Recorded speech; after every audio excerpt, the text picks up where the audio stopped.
जय श्री कृष्णा दोस्तों अधिकतर लोग भविष्य को लेकर चिंतित रहते हैं और इस वजह से वर्तमान को बिगाड़ लेते हैं, जबकि ऐसा नहीं करना चाहिए। कल क्या होगा ये सोचकर आज को खराब नहीं करना चाहिए। इस संबंध में एक राजा की लोक कथा प्रचलित है।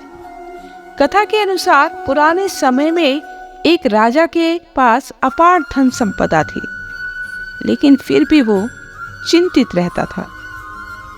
राजा के राज्य के आसपास कई बड़े शत्रु थे।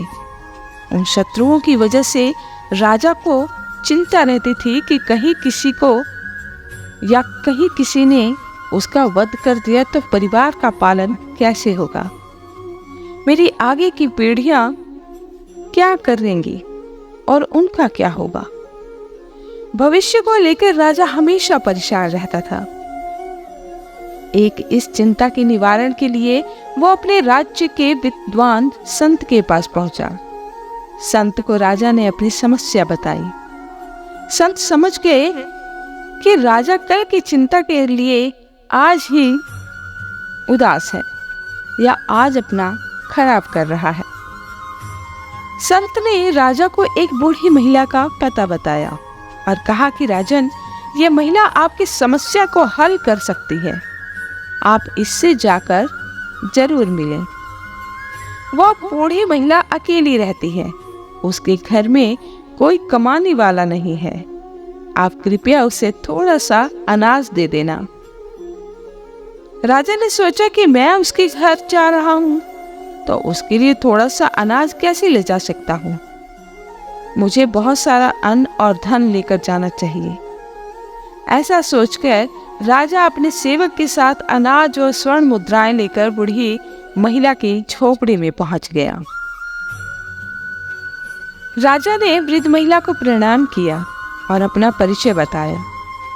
राजा ने अन्न और अनाज की बूढ़ी महिला को देने के लिए सेवकों को कहा। महिला ने राजा से अनाज और धन लेने से मना कर दिया। कहा कि राजन, मेरे पास आज के लिए पर्याप्त है, इससे मेरे पेट भर जाएगा, इसलिए मुझे ये सब नहीं चाहिए।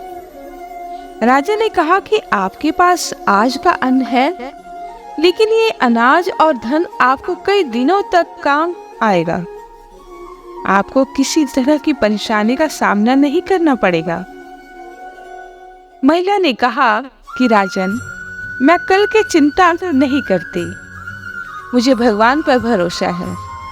जैसे मुझे आज का खाना मिल गया है, कल भी मिल जाएगा। ये बात सुनकर राजा हैरान रह गया। राजा समझ गए कि संत ने उसे यहाँ क्यों भेजा है। उसने सोचा कि इस महिला के पास न खाना है और ना ही धन है, लेकिन ये कल की चिंता नहीं करती। मेरे पास तो अपार धन संपत्ति है, फिर भी मैं बिना वजह कल की चिंता कर रहा हूं। तो इस कहानी से हमें क्या शिक्षा मिली? इस छोटी सी कथा की सीख यही है कि हमें भविष्य को केवल चिंता नहीं करनी चाहिए, वर्तमान में खुश रहना चाहिए। धर्म के अनुसार काम करते रहेंगे तो हमारा भविष्य भी अच्छा ही रहेगा। दोस्तों, जीवन सुखी बना रहे इसके लिए जरूरी है मन की शांति। अगर मन शांत नहीं रहेगा तो सभी सुविधाओं से भी हमें सुख नहीं मिल सकता।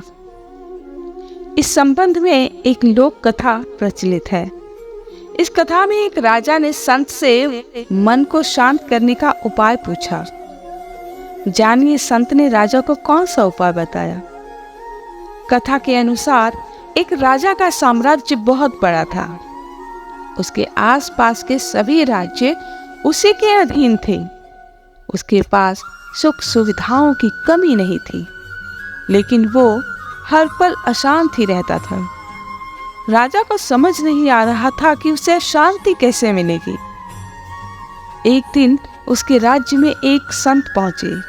संत के प्रवचन सुनने और उनके दर्शन के लिए दूर दूर से लोग पहुंच रहे थे। संत अपने अनुभव से सभी लोगों की समस्याएं दूर कर रहे थे। जब ये बात राजा को मालूम हुई तो वो भी संत से मिलने पहुंचा। राजा अपने सैनिकों और मंत्रियों के साथ पहुंचा। उसने संत को 1000 स्वर्ण मुद्राएं भेंट की और कहा कि गुरुजी, मेरे पास सुख सुविधा की हर एक चीज है, अपार धन संपदा है, लेकिन मुझे शांति नहीं मिल रही है। कृपया कोई ऐसा उपाय बताएं जिससे मेरा मन शांत हो सके।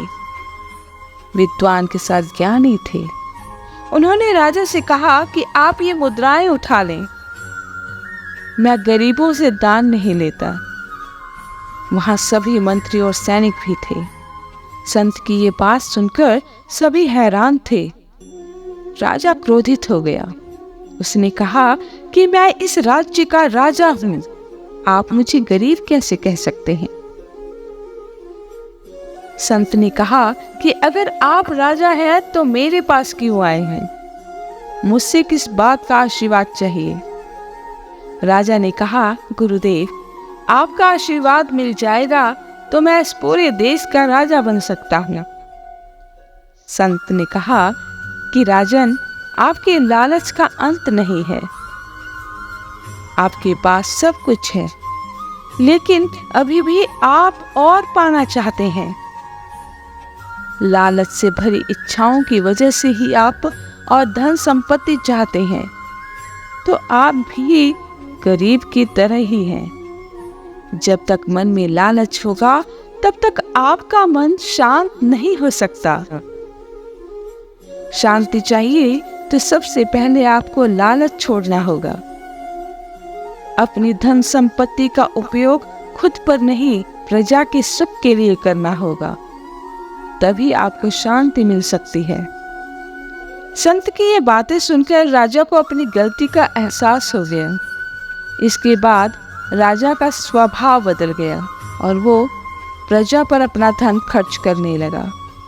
प्रजा की खुशहाली देखकर उसका मन भी शांत रहने लगा।